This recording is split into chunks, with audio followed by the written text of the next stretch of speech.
येन कृतं जीवन प्रकाशितं च ज्ञानं विना सारं नैव अस्ति सर्वं ही श्रेष्ठम ज्ञानेन युक्तम। ज्ञान से युक्त होकर ही सब कुछ श्रेष्ठतम होता है, उत्कृष्टतम होता है। तो ऐसे हमारे अनेक विध दायित्वों को विभूषित किए हुए और अपनी बोधनात्मक क्षमताओं से देश विदेश में सर्वत्र अपने ज्ञान के प्रकाश से लोगों को प्रकाशित करने वाले हमारे पूज्य प्रोफेसर एसपी मल्होत्रा सर से मैं निवेदन करूंगा, क्योंकि सर का परिचय हमने कल प्राप्त कर ही लिया है। सर, इस अवसर पर हम सभी प्रतिभागियों का अपने ज्ञान की ज्योति से द्योतित करें हम सब लोगों को। Professor, one of the important things of the research, that is research, beginning of the research starts with this thing what is called as research question. So we shall be discussing this, and while discussing, I will tell you that we shall be presenting a few things. In sense, पहले बात करेंगे ये research question आज क्या होता है और ये कैसे बनता है और हमारे रिसर्च में इसका क्या स्थान है। रिसर्च क्वेश्चन बनाते समय हम किन चीजों का ध्यान रखना चाहिए और इसमें क्या वर्ड्स लगते हैं जो रिसर्च क्वेश्चन बनाते हैं। मैं आपको बता दूं कि कोई भी रिसर्च स्टार्ट करने से पहले रिसर्च क्वेश्चन होता है, और क्या कहा जाए कि मनुष्य तो ऐसी चीज है जिसको सदा ही ज्ञान के प्रति उत्कृष्ट, या कहा जाए ज्ञान के प्रति वो सदा चाहता है कि ज्ञान प्राप्त करने का, या उसके मन में कई तरह के प्रश्न आते हैं। वो जो प्रश्न है वही रिसर्च क्वेश्चन कहलाए जाते हैं। आज तक शुरू से देखा जाए, जब से मनुष्य ने देखा कि पृथ्वी गोल है, तब से आज तक रिसर्च क्वेश्चन उसके मन में चले आ रहे हैं और आज भी हैं। और अभी तक का तो खास चीज ये है कि कोरोना ने तो और भी क्वेश्चन आपके मन में, हमारे मन में, जो यानी sociologist, educationist, even the medical profession में सबने रिसर्च क्वेश्चन ला दिए। तो आज हम उसकी बात करने वाले हैं कि रिसर्च क्वेश्चन कैसे बनता है। आप में से जिन्होंने भी पीएचडी कर ली है या जो रिसर्च पेपर लिख रहे हैं, सब जानते हैं कि रिसर्च क्वेश्चन के बगैर बनता नहीं है। तो हम उसी के ऊपर डिस्कस करने वाले हैं। तो ये हमारी रिसर्च क्वेश्चन है कि क्वालिटेटिव और क्वांटिटेटिव रिसर्च में किस तरह रिसर्च क्वेश्चन होते हैं। मैंने इसी कारण बताया कि रिसर्च स्टार्ट ही होती है इनक्विजिटिवनेस, मनुष्य की इनक्विजिटिवनेस से। तो इसमें जो डिस्कस किया जाएगा, मैं आपको बता दूं कि रिसर्च क्या होती है। मैं ऐसा कोई रिसर्च के ऊपर भाषण देने वाला नहीं हूं, बट मैं सिंपल ये मुझे बताना पड़ेगा रिसर्च कब हम करते हैं, प्रोसेस ऑफ रिसर्च क्या है, क्वांटिटेटिव और क्वालिटेटिव में, और रिसर्च क्वेश्चन क्या होता है, कहाँ से ओरिजिनेट होता है, और हमें कैसे रिसर्च क्वेश्चन बनाने चाहिए, किस प्रकार से। तो मैं इस पे पहली 3-4 चीजों पे थोड़ा सा टाइम दूंगा आपको बताने के लिए कि रिसर्च क्या होती है। मैं बताना सिंपल आपको ये चाहता हूँ कि रिसर्च सदा डेलिब्रेट होती है, कैजुअल नहीं होती कि ये चल बैठे बैठे रिसर्च कर लिया, ऐसा कभी हुआ भी नहीं और होता भी नहीं। सब डेलिब्रेट रिसर्च होती है। ये भी कहना यहाँ पे जरूरी होगा आपको बताने के लिए कि चाहे वो न्यूटन वाली 3 लॉज ऑफ मोशन हो, चाहे वो अरिस्टोटल की कोई पंक्ति हो, ये सब डेलिब्रेट थी। इसके पीछे बहुत ज्यादा टाइम लगा। और मैं जैसे कहा जाए लॉ ऑफ ग्रेविटी न्यूटन ने किया, ऐसा नहीं कि देखा पेड़ से सेब गिरा और उसने बता दिया कि there is law of gravity, ऐसा नहीं हुआ। उससे पहले गैलीलियो ने बहुत काम किया था इसके ऊपर, और इसीलिए ये कहा भी जाता है कितनी भी रिसर्च हुई वो सब डेलिब्रेट थी, यानी जान के, किसको कहते हैं ना, मन से की गई थी। और इसमें रिसर्च क्वेश्चन थे। बहुत देर से लोगों को मन में लगा कि ये सेब या कोई भी चीज पृथ्वी पर गिरती क्यों है, तो ये डेलिब्रेट थी। कभी ऐसा नहीं अचानक बैठे बैठे कभी नहीं हुई रिसर्च। ये सिर्फ कहने की बातें हैं कि न्यूटन ने सेब देखा और उसके ऊपर उसने कह दिया कि that is law of gravity, ऐसा नहीं हुआ। फिर इस रिसर्च कभी रिसर्च के सदा स्पेसिफाइड ऑब्जेक्टिव होते हैं, ऐसा नहीं कि किसी भी ऑब्जेक्टिव से या किसी भी एकदम से बाद में एक ऑब्जेक्टिव ना, ऐसा नहीं होता। स्पेसिफाइड ऑब्जेक्टिव होते हैं और एक प्रोसेस फॉलो होता है रिसर्च में, और उस प्रोसेस के कारण ही देयर आर सर्टेन आउटकम्स, यानी फाइंडिंग, आउटकम का मतलब फाइंडिंग्स होती हैं। तो इन शॉर्ट मैं आपसे कहना ये चाहता हूँ, रिसर्च सदा ही डेलिब्रेट होती है। वो बात ऐसी भी कहनी चाहिए कि रिसर्च में सदा दो तीन चीजें होती हैं। What is that called as,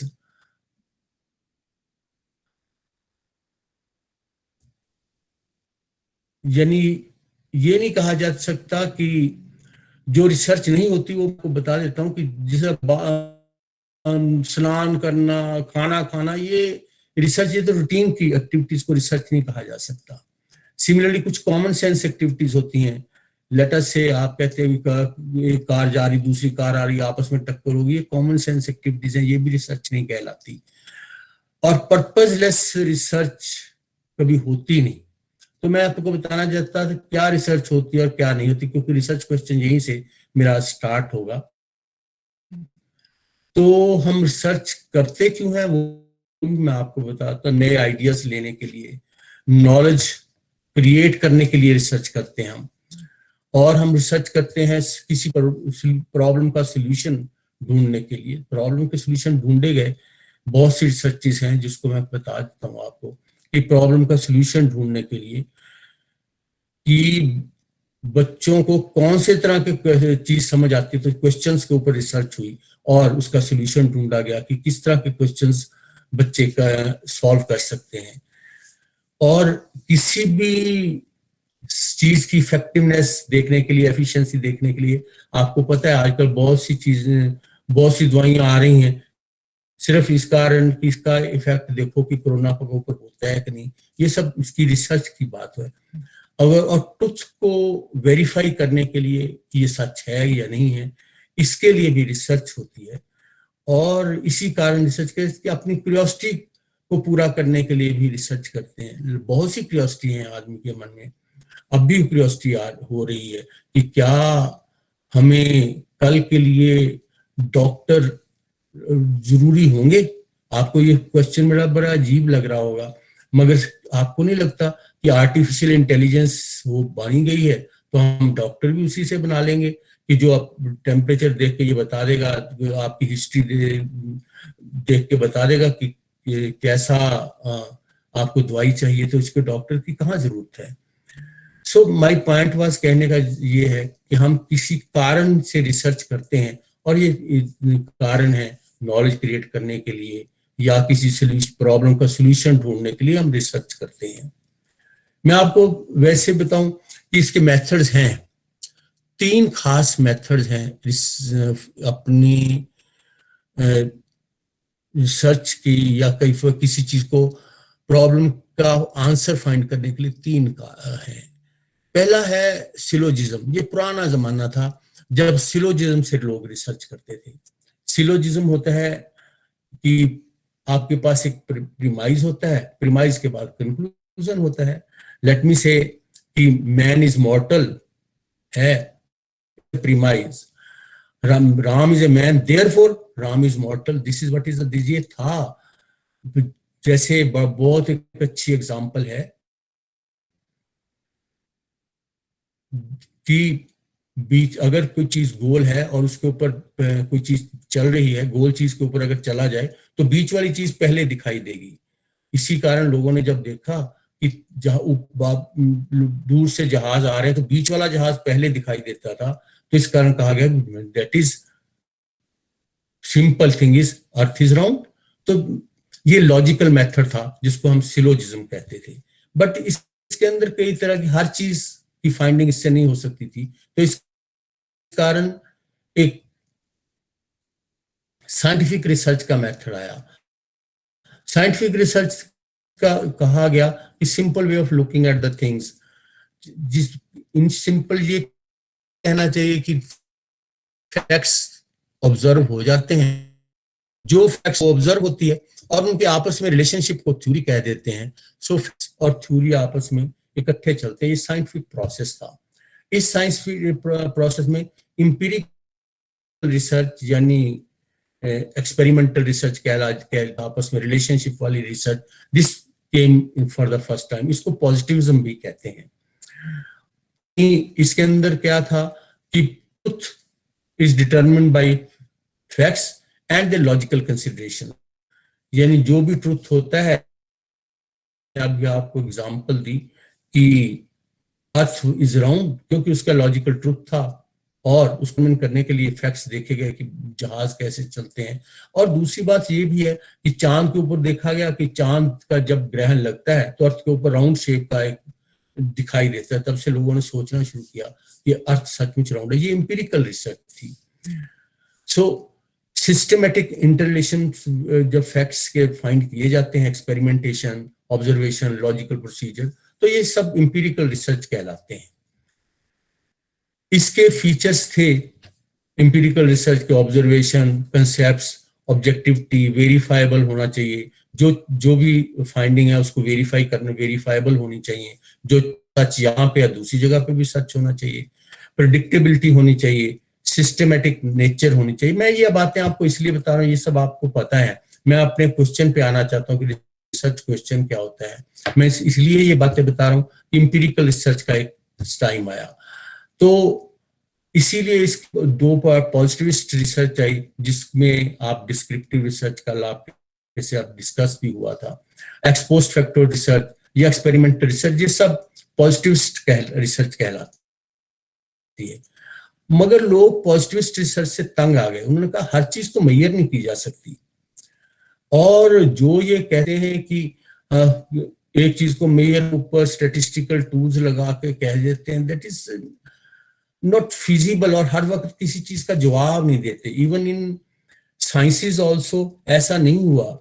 sciences में भी कई चीजें ऐसी आई जो पॉजिटिविस्ट वे से नहीं फाइंड आउट हो सकती थी, मनुष्य के थ्योरेटिकल वे से फाइंड आउट की गई। फॉर एग्जांपल मैं आपको बताता हूँ, जो आप में से साइंसेस से हैं वो जानते होंगे, एक बेंच स्ट्रक्चर कुकले ने फाइंड आउट किया, और ये उसको एक सपना आया, एक सांप है कुंडली मार के बैठ, उसकी पूंछ उसके मुंह में है, और उसने एक ये बेंजीन का स्ट्रक्चर दिया। ये काम करता है। पॉइंट मेरा आपसे कहने का, पॉजिटिव रिसर्च से लोग, यानी experimental research, ex post for descriptive research से लोग तंग आ गए, और उन्होंने कहा ये हमारे क्वेश्चंस का जवाब पूरा नहीं देती और किसी चीज को एक्सप्लेन नहीं करती पॉजिटिव रिसर्च। तो इस कारण उन्होंने क्वालिटेटिव रिसर्च पे आना शुरू किया। सो क्वालिटेटिव रिसर्च उसका मतलब ये था, इसके 3-4 चीजें हैं। नेचुरलिस्टिक इंक्वायरी है, फिनोमिनोलॉजी है, एथनोमेथोलॉजी है, केस स्टडीज है। मैं कल आपसे डिस्कस कर चुका हूँ ये नेचुरलिस्टिक इंक्वायरी, कि जो चीज नेचर में जिस तरह रहती है उसी को स्टडी करने का फायदा रहता है। और phenomena, large number of phenomena are existing in the society. मैं फिर आपको ये बता देता हूँ कि कई फिनोमिना जो एग्जिस्ट करते हैं। लेटर से लोग या पेरेंट्स क्यों अपने बच्चों को प्राइवेट स्कूल में भेजते, कोई फिनोमिना ये एग्जिस्ट करता है, इसको देखना पड़ेगा। पॉलिटिकल पार्टीज क्यों पर्टिकुलर टाइप ऑफ तरीके से लोगों अपने वोटर्स को इम्प्रेस करती हैं, ये फिनोमिना है। एथनोमेथोलॉजी के एथनिक ग्रुप्स की रिसर्च को एथनोमेथोलॉजी कहा जाता है। एथनिक ग्रुप्स बहुत से होते हैं, और अब मैं आपको सिंपल सा एग्जांपल देता हूं कि ट्रेनिंग ये तो हमारे टीचर्स की ट्रेनिंग होती है, मगर अगर आप देखें प्रीस्ट की ट्रेनिंग इससे भी ज्यादा बड़ी होती है और काफी मुश्किल होती है। फॉर एग्जांपल, किसी भी इस धर्म में जितने भी प्रीस्ट हैं उनकी ट्रेनिंग कभी आप पढ़े तो उसके लिए रियली उनको बहुत ज्यादा मेहनत करनी पड़ती है। ये तो मेरा पॉइंट था, ये एथनोमेथोलॉजिकल स्टडीज हैं। केस स्टडीज अलग है। केस स्टडीज, एवरी केस जो डॉक्टर्स और ये करते हैं, केस स्टडीज ही तो करते हैं, and each case is extreme case. So therefore 2 types of paradigms of research were there. One was a positivist, जो ये कहते थे कि हर चीज एक्सपेरिमेंटल तरह से प्रूव होनी चाहिए, और डिस्क्रिप्टिव रिसर्च और एक्सपोस्ट फैक्टर डिजाइन बनाकर से रिसर्च करते थे। और दूसरे क्वालिटेटिव रिसर्च वाले हैं जो नेचुरलिस्टिक इंक्वायरी से कहते हैं कि रिसर्च होनी चाहिए और एवरी केस इज इम्पोर्टेंट। मैं इसी कारण आपको बता रहा था इवन साइंसेज में भी केस स्टडीज होती हैं, साइंसेज में भी दैट इज क्वालिटेटिव रिसर्च का यूज होता है सारी science. Let me give an example कि एटम का स्ट्रक्चर, आप तो सब कभी आप एटम का स्ट्रक्चर देखें तो ऐसा ऐसा स्ट्रक्चर एग्जिस्ट नहीं करता, न्यूट्रॉन प्रोटॉन कभी घूमते घामते आपको नजर नहीं आएंगे और ना होते हैं। ये सब मेंटल सेटअप है जिसके कारण साइंटिफिक नो डाउट किसी बहुत ज्यादा साइंटिफिक वे से प्रूव किया जाता है, बट ऐसा घूमते हुए नजर आप सोच सकते हैं कि कोई घूमती भी हो और स्टेबल भी हो, which is the scientists say neutron protons ये घूमते भी हैं और स्टेबल भी रहते हैं। So this type of anyway मैं आपको पॉजिटिविस्ट और नेगेटिव रिसर्च का डिफरेंस सिंपल इतना बताऊंगा कि पॉजिटिविस्ट रिसर्च जो थी वो एक्सपेरिमेंटल थे और जो मेंटल मेकअप से यानी आपके इमेजिनेशन से रिसर्च होती है दैट इज ए क्वालिटेटिव। मैं ये नहीं कि सिंपल इमेजिनेशन आता है, but large number of questions are answered through the qualitative research, and other good large number of questions are answered with the help of positivist research. So positivist के 5 assumptions हैं। पहली बात है कि empirical approach होती है positivism में, that is knowledge making के लिए एक empirical process यानी experimental process है, empiricism जिसको कहते हैं वो है। और discovery of universal laws हैं जो social world को भी करते हैं। We know it that is कई यूनिवर्सल लॉज हैं कि हम हर समाज में छोटे बड़े होते हैं, ये यूनिवर्सल है, हर जगह पे फिट होता है। और समाज में जो बड़े होते हैं वो अपने दूसरों को गाइड करने के लिए रूल बनाते हैं, ये सब। और जितने एथिक्स एक्स्ट्रा ये यूनिवर्सल लॉज हैं जो वर्न करते हैं हमारे सोशल वर्ल्ड को। और तीसरी बात एम्पिरिसिज्म वाले पॉजिटिविस्ट कहा जाए या एम्पिरिसिज्म कहते हैं कि दैट इज रिसर्च ऑब्जेक्टिव होनी चाहिए, इसमें वैल्यूज फ्री होनी चाहिए research, no bias should be there. Objectively बताओ कि कौन अच्छा है कौन नहीं अच्छा, किसके नंबर ज्यादा आते हैं किसके नंबर कम आते हैं, या कौन सी पॉलिटिकल पार्टी ऑब्जेक्टिवली वर्क करती है, दिस इज ऑब्जेक्टिव। ये इन्होंने कहा कि रिसर्च विदाउट बायस होनी चाहिए। और पॉजिटिव साइंस कहते हैं कि ट्रुथ को अनकवर करना ही तो खास कैपेबिलिटी है रिसर्च की। The truth means what is that truth. हम सब आप जितने भी रिसर्च की वो ट्रुथ को फाइंड करने के लिए की ना। So then aim in positivism is to observe, measure, describe, predict human behaviour. These positivists say human behavior can be predicted. Yes, it is true to some extent.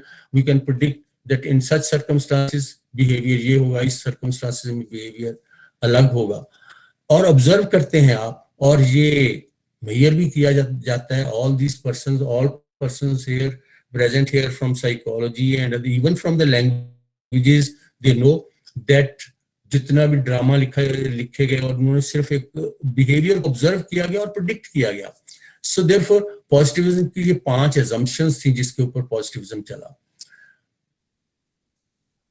Process of positivism is that is एक हम hypothesis बनाते हैं, hypothesis test करते हैं और उसके लिए हम कलेक्ट करते हैं, रिप्रेजेंटेटिव सैंपल लेके उसके ऊपर डाटा कलेक्ट करके और स्टैंडर्डाइज टेस्ट उनको देते हैं। और then after standardise test we go statistical analysis. और उस फिजिकली ये नहीं कह सकते कि it is as a physical matter होता है उसी तरह नेचर ऑफ द मैन, ऐसा होता नहीं। हर जगह पे मनुष्य का स्वभाव हर जगह पे अलग होता है। कई जगह तो कॉज एंड इफेक्ट कुछ नहीं होता। ऐसा नहीं कह सकते कि अगर मनुष्य को इस तरह के सर्कमस्टांसेस में रखा जाए तो इस तरह। तो large number of examples can be given जहां पे people in the same circumstances behave differently. और that is why reality is not one, there are multiple realities. मैंने आपको एग्जांपल कल भी दी थी, अब भी दे देता हूं कि that is even sciences also they say there are multiple realities, one reality can not be there in this system. कैसे कहा जाए कि दैट किसी भी कॉज और इफेक्ट नहीं चलते, यानी there are large number of realities. और जैसे मैंने एग्जांपल दी कि मलेरिया का कॉज एक थोड़ा ना, 1000 कॉजेज है मलेरिया के। कोरोना का कॉज अभी तक समझ नहीं आ रहा। It is very simple to say that is ये some virus is there, but what is that virus, कहां से आया वायरस, कैसे डेवलप होता है, all these things are a part of research. So they say there are multiple realities. And ये भी कहा जाता है कि there is always a relationship between the observer and the observed। जो ऑब्जर्वर और ऑब्जर्व दोनों में रिलेशन, जो आप ऑब्जर्व करना चाहते हैं वही ऑब्जर्व करते हैं, जो देखना चाहते हैं वही देखते हैं। So this is what these people say about process of this multiple realities होती हैं। And or there is a relationship between the observer and the observed behavior। every behavior cannot be measured। जितने हम कैसे, आपने तो अगर आपने psychology के जितने भी आपने वो स्केल्स देखे हो, वो दो चीजों पे डिपेंड करते हैं। एक तो जो इमेजिनेशन रिसर्चर का बस उसी तक लिमिटेड रहते हैं। दूसरी बात ये है सब ट्रेट्स मेजर नहीं किया जाता। 16 PF है, ये सब कुछ है, but do they really measure the personality? Perhaps not. There are personalities, तो एक ऐसी चीज है मनुष्य की जो मेजर करना बहुत मुश्किल है। देयरफॉर दे से कि बायस रिसर्च में इग्नोर नहीं किया जा सकता। हम चीजों को इंटरप्रेट अपने वे से करते हैं, यू नो दीज। मगर अगर आपको एग्जांपल दी जाए, political parties, every political parties just उसी चीज को इंटरप्रेट डिफरेंट तरीके से करते हैं और अपने तरीके से करती है। सो मैं ये नहीं कह रहा कि पॉलिटिकल पार्टीज रिसर्चर है। रिसर्चर का भी अपना बायस रहता है, जिस तरह की चीज वो करना चाहता है। आपसे कुछ साल पहले बहुत ज्यादा रिसर्च हुई कि जितने लड़के हैं वो मैथमेटिक्स में अच्छे होते हैं, लड़कियां लैंग्वेज में अच्छी होती, बहुत सारा रिसर्च हुआ। बाद में पता चला ये तो सब बायस्ड ही था, इट वाज रॉन्ग। ऐसा होता है, लड़कियां भी मैथमेटिक्स में उतनी अच्छी हैं जितने लड़के होते हैं। Why I was giving this example, ये क्वालिटेटिव रिसर्च के बेसिस थे जिसके ऊपर उन्होंने कहा क्वालिटेटिव रिसर्च जिसको कहा गया। क्वांटिटेटिव रिसर्च के आपने वो 5 थे कि ऑब्जेक्टिविटी होती है। बिना ऑब्जेक्टिविटी के रिसर्च का क्या मतलब है? इन्होंने कहा कि ऑब्जेक्टिविटी तो कोई मतलब नहीं, ऑब्जेक्टिविटी भी सब्जेक्टिव होती है, जिस तरह हम इंटरप्रेट करना चाहें ऐसे प्रिंटर। तो ये मैं आपको बता ही रहा हूं कि दैट इज क्वालिटेटिव रिसर्च का स्पाइरल अलग होता है। हम क्या करते हैं, रॉ डेटा को ऑर्गेनाइज करते हैं, उसको पढ़ के इंटरप्रेट करते हैं, फिर दोबारा से हम आई शुड से फील्ड में जाते हैं, दोबारा और चीजें। तो ये साइकिल चलता रहता है क्वालिटेटिव रिसर्च में। क्वांटिटेटिव रिसर्च वाला जो था, एक बार एडमिनिस्टर हुआ, दैट इज टेस्ट एडमिनिस्टर करके, जो उसका टेस्ट आता है उसको हम स्टैटिस्टिकल एनालिसिस करके हम अपनी फाइंडिंग देते हैं। जो क्वालिटेटिव रिसर्च वाले स्पाइरल में घूमते हैं, ये जनरेट डाटा करते हैं, फिर पता चलता नहीं ये भी जरूरी है, इसका भी पता लगना चाहिए। तो that is what they will go in a different way. So दोनों का थोड़ा सा फर्क है क्वालिटेटिव और क्वांटिटेटिव में। तो ऐसा कहना चाहिए कि क्वालिटेटिव नॉट न्यूमेरिक, कि क्वालिटेटिव रिसर्च मेजरमेंट पे सिर्फ डिपेंड नहीं करती, क्वांटिटेटिव मेजरमेंट पे डिपेंड करती। This is a major thing. और क्वालिटेटिव रिसर्च होलिस्टिक होती है, एज ए होल पर्सनैलिटी को देखती है, और जिसमें थ्योरी को बार बार कंस्ट्रक्ट किया जाता है, करते रहते हैं, और different shades of the sample पे चलती है। That is what is the qualitative and quantitative research में डिफरेंस है। क्वांटिटेटिव रिसर्च वाले कहते हैं we are and we don't have any bias at all, this is what the quantitative people say. Qualitative कहते हैं दैट इज मनुष्य को as a whole देखना पड़ेगा, ना कि 16 PF के थ्रू देखना पड़ेगा। ये इनके अपने वो विचार हैं, बट ये क्वालिटेटिव क्वांटिटेटिव रिसर्च है। आप में से जो भी क्वांटिटेटिव करना चाहिए, सेम रिसर्च क्वांटिटेटिव भी की जा सकती है और सेम रिसर्च क्वालिटेटिव भी की जा सकती है, मगर इनके रिसर्च क्वेश्चंस डिफरेंट होते हैं। क्वालिटेटिव और क्वांटिटेटिव में रिसर्च क्वेश्चंस ज़्यादा डिफरेंट है। मैं उसी के ऊपर अभी आपसे बात की, ये दोनों में मैं सिर्फ फर्क अभी तक बता रहा था कि क्वालिटेटिव क्या होती है, क्वांटिटेटिव क्या होती है। क्वांटिटेटिव डिडक्टिव है, डिड्यूस करते हैं हम, और क्वांटिटेटिव रिसर्च इंडक्टिव है। This is the difference. यानी हाइपोथेसिस बनाते हैं, उसके बाद we go observe the data. इसमें हम ऑब्जर्व करते हैं फिर हाइपोथेसिस बनाते हैं, ये दोनों में फर्क है। क्वालिटेटिव में हम पहले डेटा ऑब्जर्व करते हैं फिर हम हाइपोथेसिस बनाते हैं, और इसके अंदर पहले हम हाइपोथेसिस बनाते हैं फिर रिसर्च करते हैं। That is what is the difference, जिसको इंडक्टिव डिडक्टिव मेथड कहा जा सकता है। तो स्टार्टिंग पॉइंट किसी भी रिसर्च का, मैंने आपको पहले भी कहा, रिसर्च क्वेश्चन ही होता है। अब बात आती है रिसर्च क्वेश्चन और हाइपोथेसिस में क्या फर्क होता होगा। देखिए, research questions is a sentence only defining what the researcher will examine, ये होता है रिसर्च क्वेश्चन। अभी डिफरेंस बताऊंगा बड़ा साफ, दोनों में थोड़ा सा डिफरेंस होता है। रिसर्च क्वेश्चंस एक हाथ में टूल होता है जो रिसर्च के लिए प्रेरित करते हैं कि किस डायरेक्शन में आप क्या कर रहे हैं, और एक किसी भी रिसर्च प्रोसेस में ये बहुत जरूरी है। रिसर्च क्वेश्चन, बिना रिसर्च क्वेश्चन के रिसर्च होती नहीं। आप, मैं भी बताऊंगा, आप सबने रिसर्च क्वेश्चन बनाया जब भी आपने रिसर्च की है। ये रिसर्च क्वेश्चन एग्जैक्टली डिफाइन करता है कि रिसर्चर क्या फाइंड आउट करना चाहता है। रिसर्च क्वेश्चन ही है जो हमारी रिसर्च को या रिसर्च प्रोसेस को मार्क करते हैं, कि इन्फ्लुएंस करते हैं। यानी रिसर्च, ये कहना चाहिए रिसर्च क्वेश्चन एक छोटी सी स्टेटमेंट है जिसके ऊपर सारी रिसर्च बेस्ड होती है, और यही रिसर्च को गाइड करते हैं। हमने पढ़ा होगा कि पहले हाइपोथेसिस गाइड करते हैं, रिसर्च क्वेश्चन के बाद हाइपोथेसिस आता है। मैं क्या फर्क है दोनों में बताऊंगा अभी। पहले ये बता दूं कि रिसर्च क्वेश्चन ओरिजिनेट कहां से होते हैं। बात है, research question deficit of knowledge से होते हैं, यानी नॉलेज में घाटा होता है तो रिसर्च क्वेश्चंस ओरिजिनेट होते हैं। एग्जांपल्स हैं आजकल, देखिए कोरोना के ऊपर कितने क्वेश्चंस हैं आपके मन में, नो डाउट आजकल हम सब भोग भी रहे हैं उसको। इसी कारण हाँ, आप दूर दूर बैठ के सब बैठे, नहीं तो इकट्ठे बैठ के इस बात को डिस्कस करते। ये हमारी नॉलेज की कमी है, घाटा जिसको कहते हैं, डिफिसिट है किसी भी सब्जेक्ट एरिया में, कि ये क्यों हो रहा है, कौन सा वायरस है, किस तरह ये वायरस कहां से आता है, कैसे फैलता है, इसके स्ट्रक्चर क्या है। नो डाउट हो रही है रिसर्च, बट ये रिसर्च क्यों हुई? बिकॉज नॉलेज डिफिसिट है, परसीव्ड जो दिख रहा है और क्या कहा जाए, फील कर रहे हैं, दोनों में डिफिसिट है। और सच क्वेश्चंस आ रहे हैं, large number of research questions are there. Medical field वाले तो ज्यादा ही आजकल कंसर्न है इसी रिसर्च को, because feeling what is a deficit in the knowledge. तब भी रिसर्च क्वेश्चन होते हैं जब हम बाउंड्री, करंट नॉलेज और इग्नोरेंस में एक बाउंड्री है।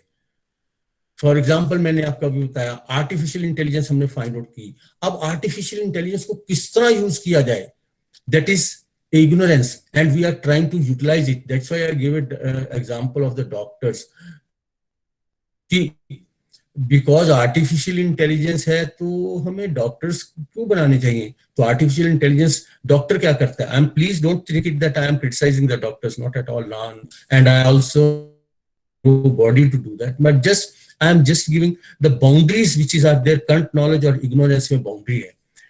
Think for a while कि डॉक्टर क्या करता है, उसके पास एक मेडिसिन, उसके दिमाग में एक मेडिसिन का एक होता है, और वो कारण देखता है कि, यानी सिम्टम्स देखता है किसी भी डिजीज के, और उसके बाद दवाई देता है। अगर आजकल तो कंप्यूटर का जमाना, अगर हम सारी दवाइयां एक तरफ रखते हैं और उसकी सिम्टम्स एक तरफ रखते हैं तो हमें वैसे भी पड़ेगा।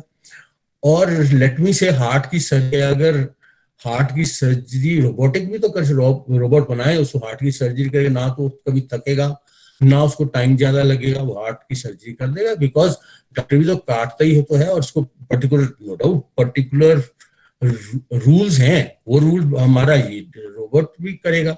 इन शॉर्ट मैं कहना ये चाहता हूं कि ये करंट नॉलेज और इग्नोरेंस की बाउंड्रीज हैं जिसके ऊपर सोच रहे हैं, जब सोचना पड़ता है, दैट इज रिसर्च क्वेश्चंस पनपते हैं।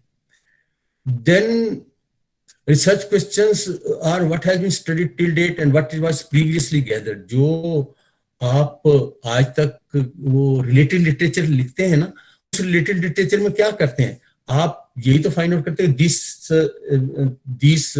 Researches has been done in this field up to this extent, and this is the previous research, this is what is needed.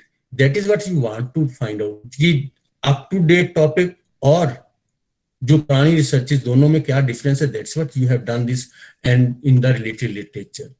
In depth knowledge जो भी है वो भी रिसर्च क्वेश्चन को generate करती है.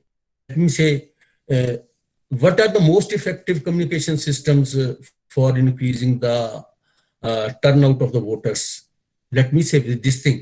ये इन डेप्थ नॉलेज है पॉलिटिकल साइंटिस्ट की, बट वोटर्स को फील्ड में या वोटर्स को वोट देने के लिए प्रेरित करने का कौन सा कम्युनिकेशन सिस्टम है, ये तो क्वेश्चन है जहां से क्वेश्चंस ओरिजिनेट होंगे.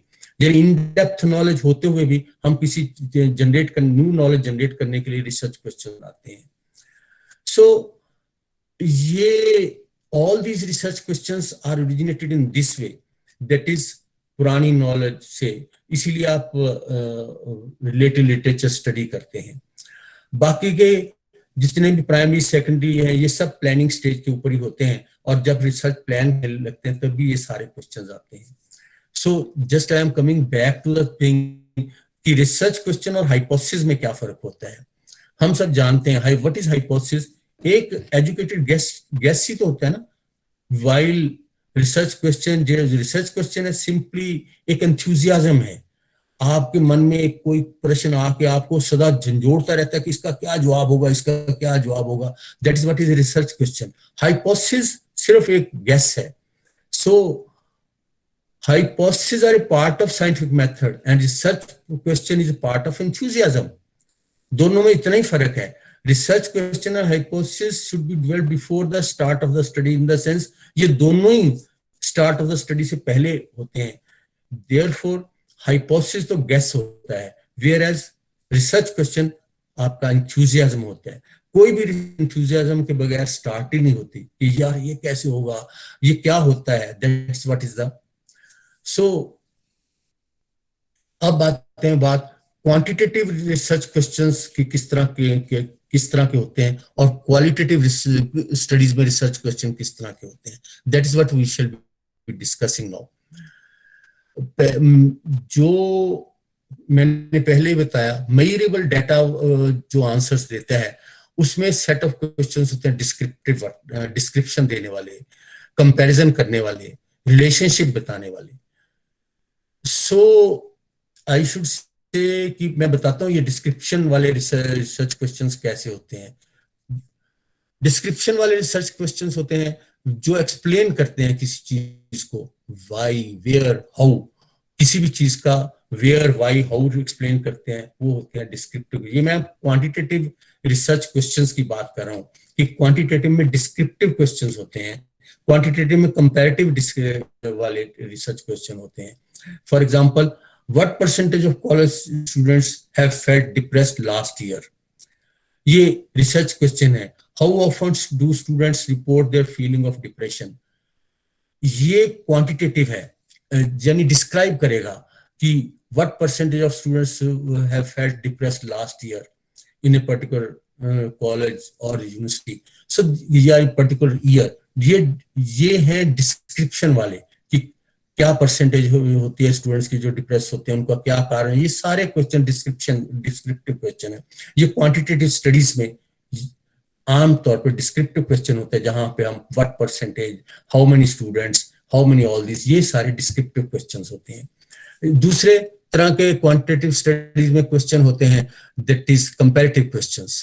Comparative questions are helpful while studying the group relationship between the two groups dependent variables के ऊपर जो होते हैं. Let me say, which painkiller is more effective for headache? ये quantitative study है. That is, does aspirin or Tylenol target the pain in the similar way? यानी this is a comparative question कि हम दो चीजों को compare करते हैं. Large number of research studies you have been studying on comparative questions. As I just said in the beginning, who does better in mathematics, boys or girls? It is a comparison. So इस तरह के comparative questions ये quantitative studies में आते हैं. Then relationship based research question भी होते हैं. That is, एक variable का effect या वेरिएबल के ऊपर इन्फ्लुएंस कैसे होता है, ये relationship based questions हैं. ये क्वेश्चंस क्वाजी एक्सपेरिमेंटल और एक्सपेरिमेंटल बहुत होते हैं। That is why for example ले कि जो हाई स्कूल ग्रेडर्स हैं उनके ग्रेड का इम्पैक्ट फ्यूचर सक्सेस पे क्या होता है। अगर कोई बच्चा मैथमेटिक्स में अच्छा है तो फिजिक्स में कितने नंबर लेगा। ये सारी चीजें रिलेशनशिप बेस्ड है। आपने क्या किया, फिजिक्स और मैथमेटिक्स में आप देखते हैं सिमिलरिटीज हैं कुछ, तो देन यू से जो बच्चे फिजिक्स में अच्छे होते होंगे वो मैथमेटिक्स में भी अच्छे होंगे, या मैथमेटिक्स में अच्छे होते होंगे वो फिजिक्स। That's what. इसी तरह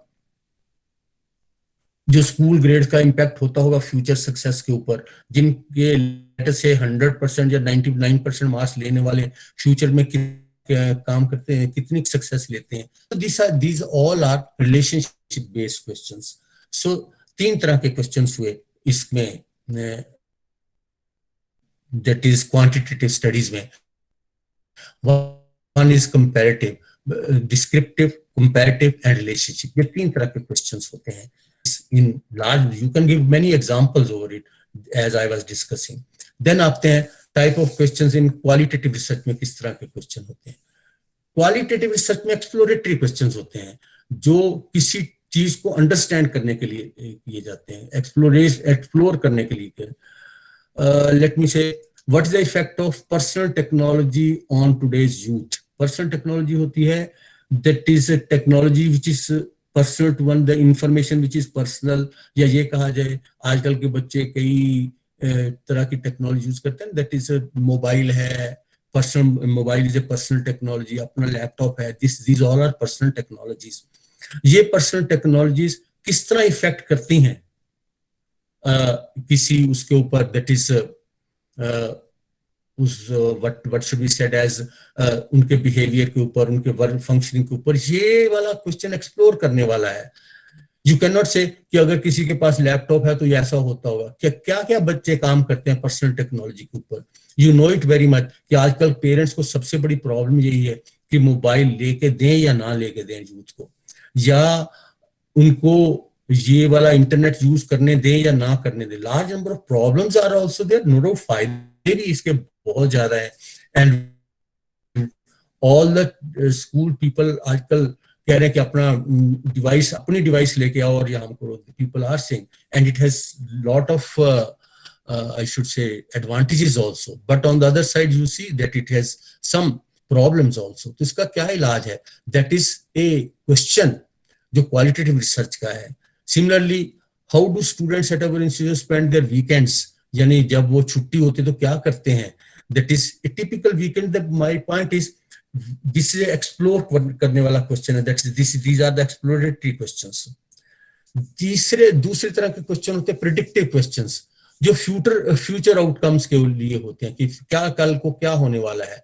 यानी वो टाइप ऑफ क्वेश्चंस जो पास्ट इंफॉर्मेशन को लेकर प्रिडिक्ट करते हैं। We have been doing it, hypothetical events को प्रिडिक्ट करते हैं। That is what is, let me say I was telling you ये कि कल की टेक्नोलॉजी में आदमी का क्या रोल होगा। जब सारी चीजें रोबोट कर देगा तो किस तरह का काम करेंगे हम लोग। हम अब टीचर की भी कहाँ जरूरत होगी। Robots will be there, they will be teaching, they will be talking, they will be discussing. हमारे सेमिनार उससे भी चलेंगे। यानी पॉइंट ये है, these are the predictive questions. That is, let me say very simple question is, are people more likely to buy a product after a celebrity promotes it. जो भी celebrity या ये एक्टर वगैरह जितने भी किसी चीज को प्रमोट करते हैं तो क्या हम वो चीज ज्यादा बिकती है मार्केट में। That is one thing which is a predictive question. Would people in the town enjoy ice skating, यानी जो शिमला में रहते हैं वो आइस स्केटिंग को एंजॉय करते हैं सारे के सारे। That these are the predictive questions. ये क्वेश्चन क्वालिटेटिव स्टडी के हैं, ये क्वांटिटेटिव स्टडी में नहीं किए नहीं जा सकते इन द सेंस, क्योंकि यू कैन नॉट से कि जितने सेलिब्रिटीज को कोई चीज उसकी परसेंटेज बढ़ जाती है तो ये तो बता सकते हैं, बट क्यों होता है ऐसा, कैसे होता है। Perhaps you know it, that is hero worship is more there in the south than in the north. Rajinikanth कुछ भी कहते हैं एकदम से फर्क पड़ता है उनके ऊपर। My point was only thing this thing, these are the predictive questions which are just a part of qualitative research. Then interpretive questions होते हैं, इंटरप्रेट किसी भी चीज को इंटरप्रेट करने के लिए, how a group make sense of shared experiences, attributes, meaning, various phenomena, ये इंटरप्रेटिव क्वेश्चंस हैं। लेट मी से जब भी कभी बच्चों को टॉयज के साथ में खिलाया तो फिर उसके बाद उनकी नेक्स्ट एक्टिविटी कर दी तो क्या फर्क पड़ता होगा? What is historical significance of currency into a nation, कि आप करेंसी है हमारे नेशन की, इसकी हिस्टोरिकल सिग्निफिकेंस क्या है? This is A interpretive question है। ये आप ऐसे नहीं बता सकते कि 60% पीपल ने ये कहा। आप देखो मुगल के जमाने में करेंसी अलग थी, उससे पहले करेंसी अलग थी, ये करेंसी का क्या इफेक्ट होता होगा?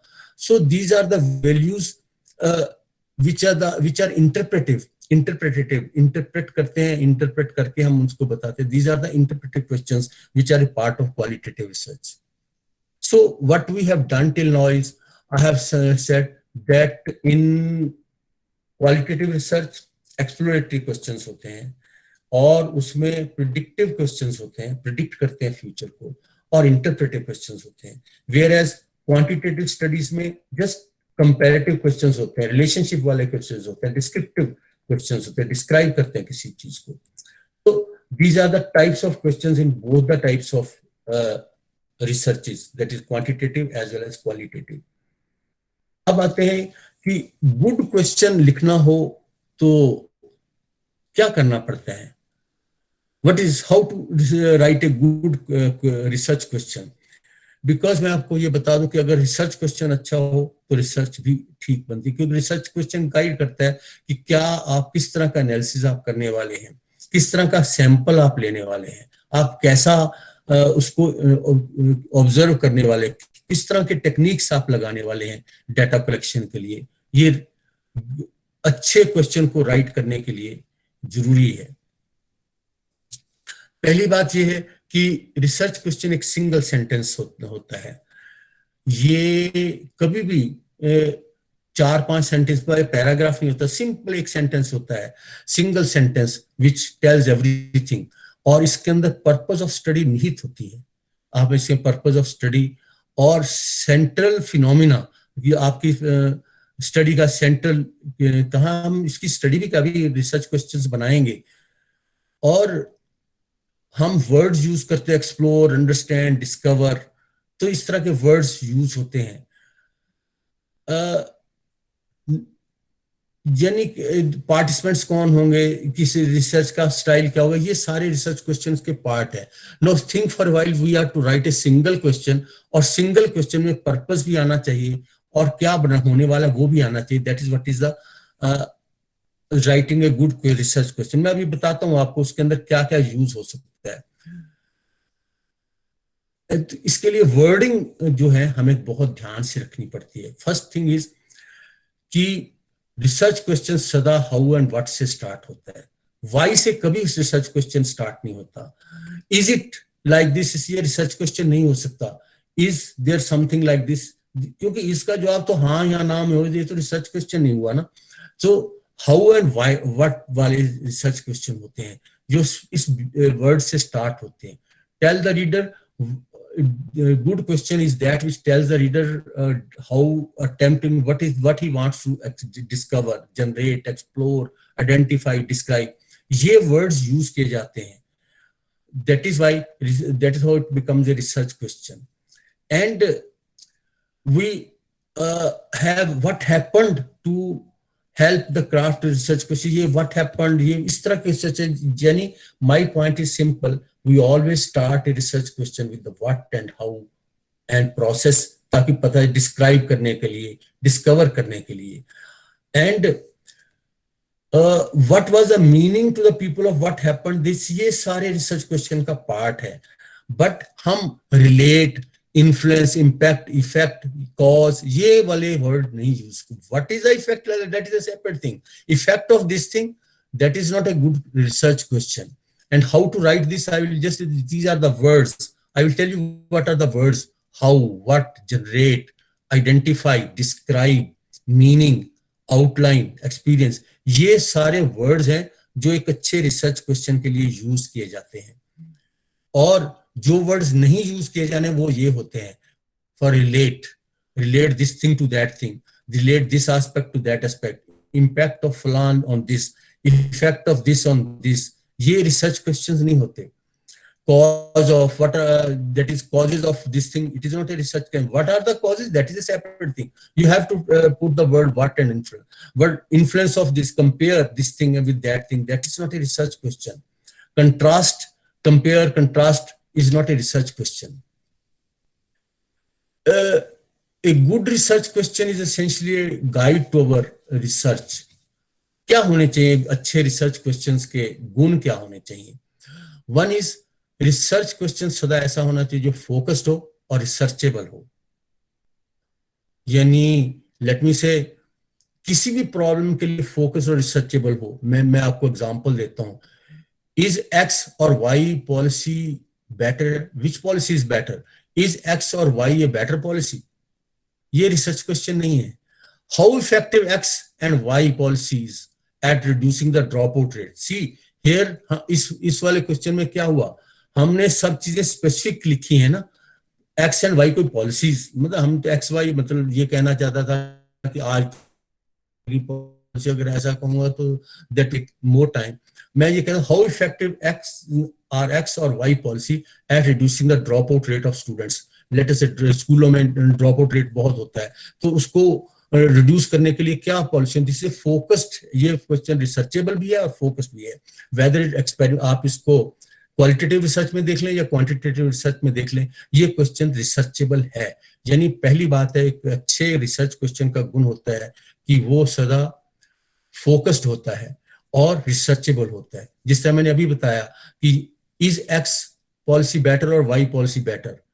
इज, सो जस्ट आप बता दें कि कोई में से पता नहीं भाई, but how effective is, you will be able to find out. और दूसरी बात है, research question should be researchable and feasible also, in the sense, what effect does social media have on people's mind? What is this research question? यानी इसमें तीन चीजें नहीं है. One thing is, social media में क्या कहना चाहते हो आप, what will you find out, people's mind से आप क्या कहना चाहते हो.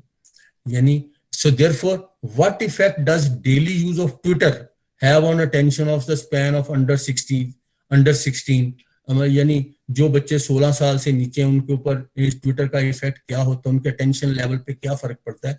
This is very focused, researchable and feasible है ये वाला research question. So my point was only कि पहली बात है फोकस्ड होना चाहिए, दूसरी बात रिसर्चेबल होना चाहिए, फिजिबल भी होना चाहिए.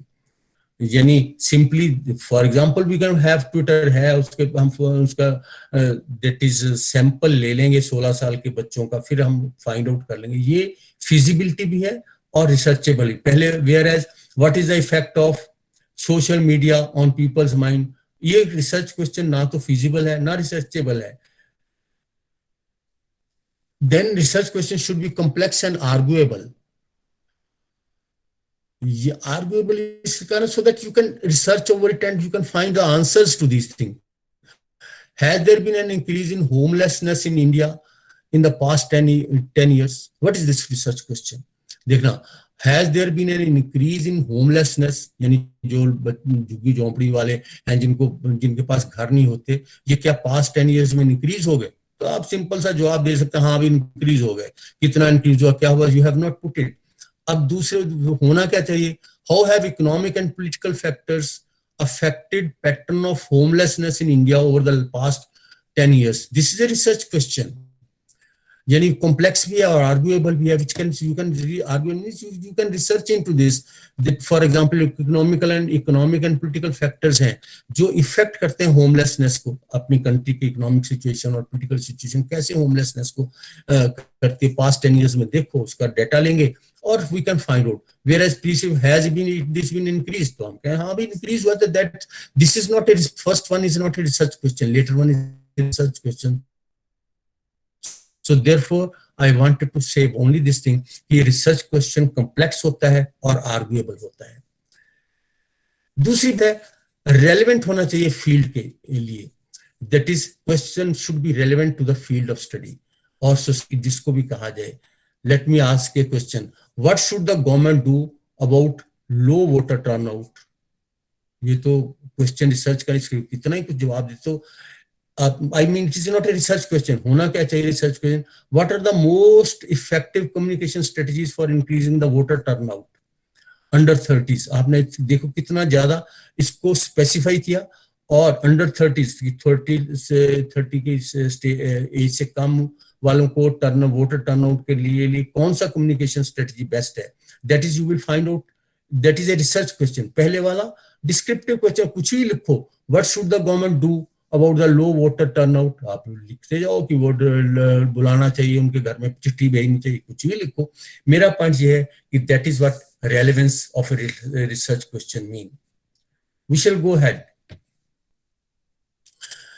Research problem and research question आपस में रिलेटेड होने चाहिए। यानी let me say there is a research problem, ये थी teachers skills to recognise and guide gifted children in the classroom. ये रिसर्च प्रॉब्लम है। इसके लिए इसके रेलेवेंट रिसर्च क्वेश्चन क्या होगा? What practical techniques can teacher at school ex use to better identify and guide gifted children?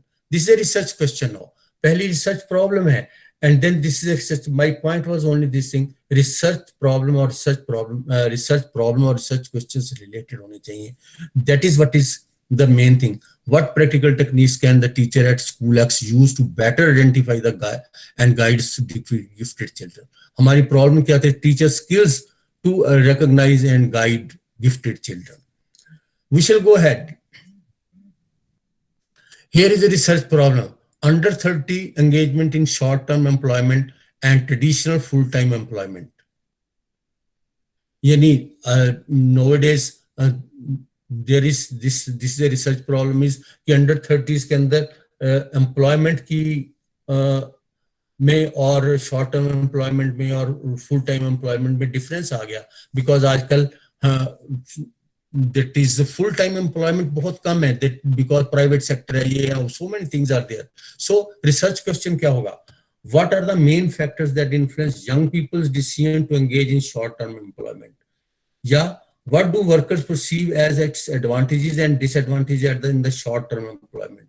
So these are the research questions. Whereas my point was only that is research question and research problems are related. Now here are, मैं बताता हूँ ये good examples or I should say poor examples of the research questions मैंने लिखे हैं, कुछ आप देखें आप. Is the customer service good at your favorite coffee cafe shop?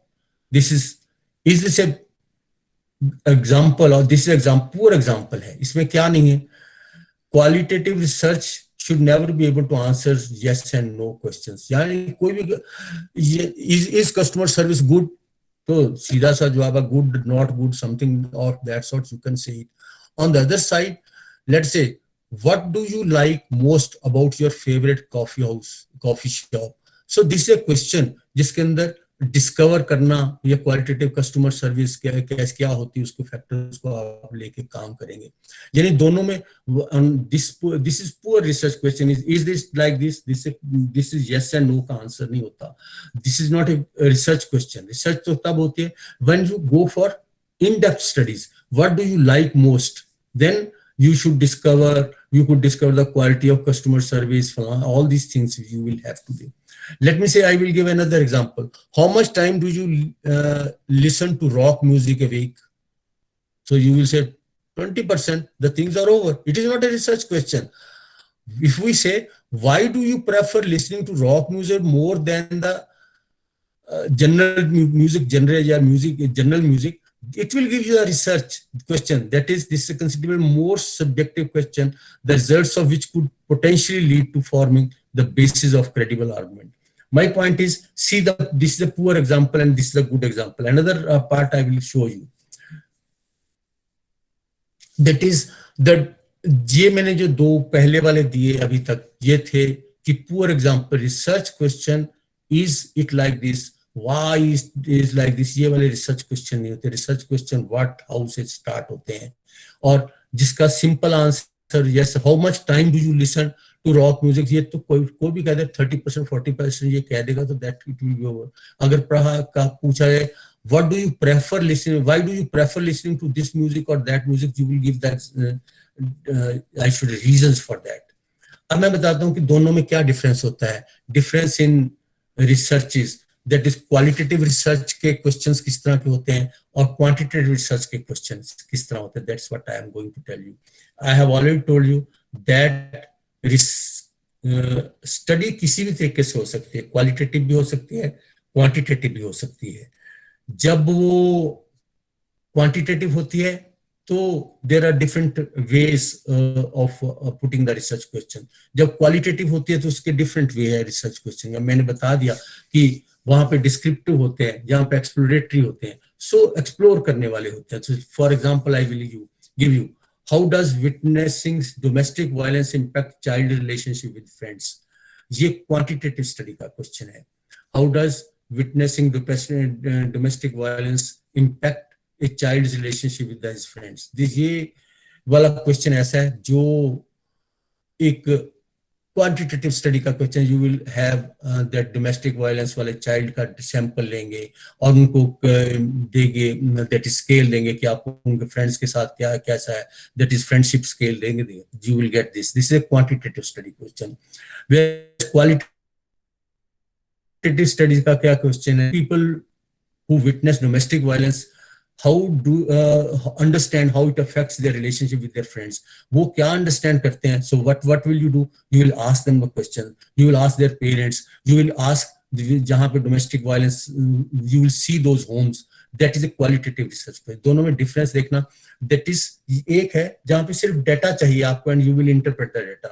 On the other side, data is collected from the people and not by simply having the numerical data. You will have to go to them. You will have to ask them. Again, another question I will say: how does income inequality affect ambivalence in high density urban areas? This is a income inequality. Income inequality का मतलब है that is some people are rich, some people are given less income. तो ambivalent रहते हैं in high density. यानी ambivalent means the decision making जहाँ नहीं होता. On the other side, let me say, if you go for this qualitative research, the question will, how does race ambivalence mean, what does racial ambivalence mean to residents of an urban neighborhood.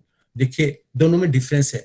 Urban ये वाला question जो qualitative वाला कहता है racial एम्बिवलेंस है कि ये यानी लोग जो गरीब हैं वो अलग रहते हैं, अमीर अलग रहते हैं, इनकम इनइक्वालिटी में किस तरह करके आता है. You will have to go there and find out.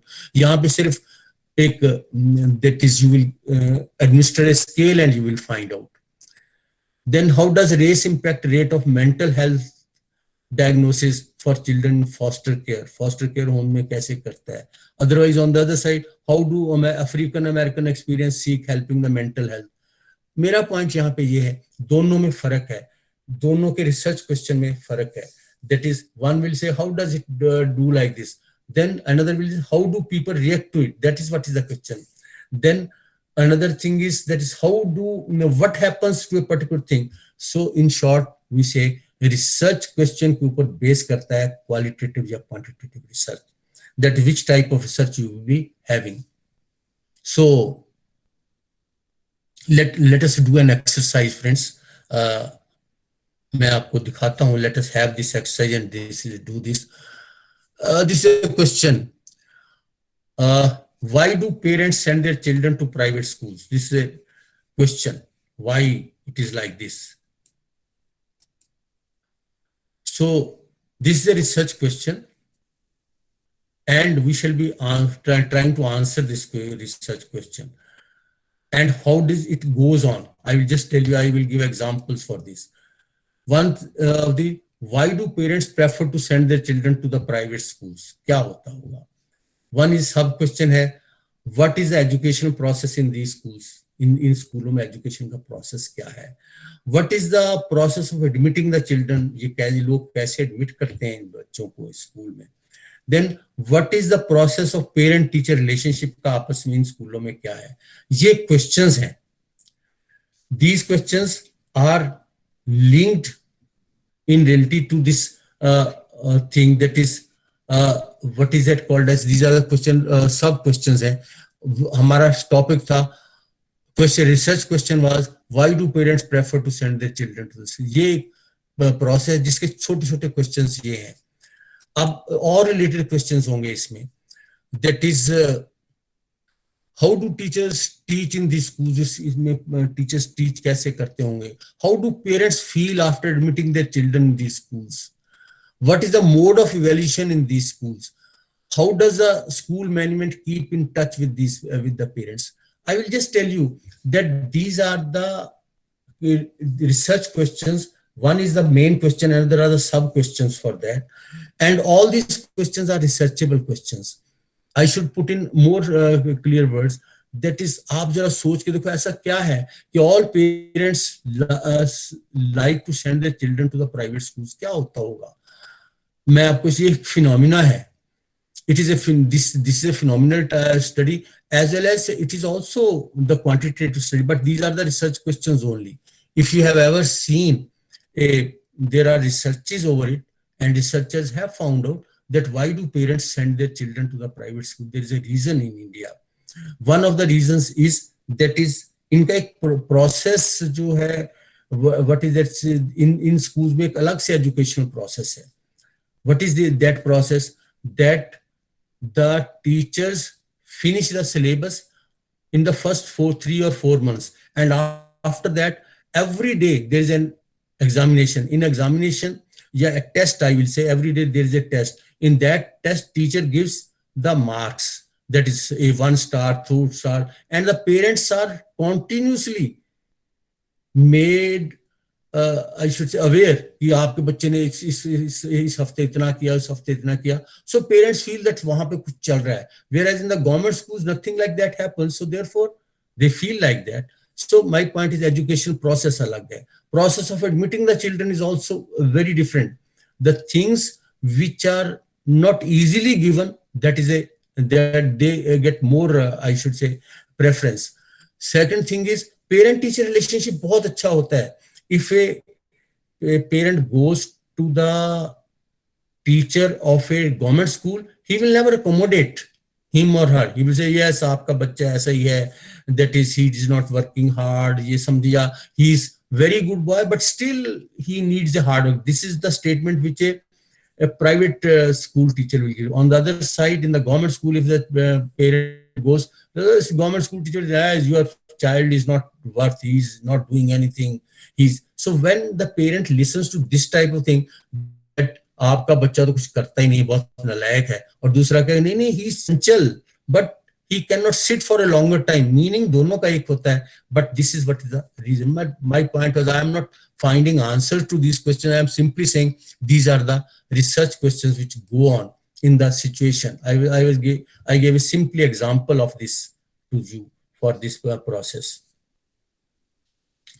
Then just ये related questions say, let us review it. Main steps identification of broader questions in a study. One thing is specify the pertinent issues related to the education setting.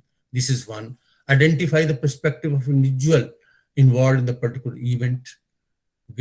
Then generate further questions and prepare a general outline of the sample population. Draw a sketch of the instruments of this to be employed for data collection. My point is, research question is that I will just go to the previous one to tell you what should be the major, I should say, qualities of a research question. That's why I'm coming back to you again.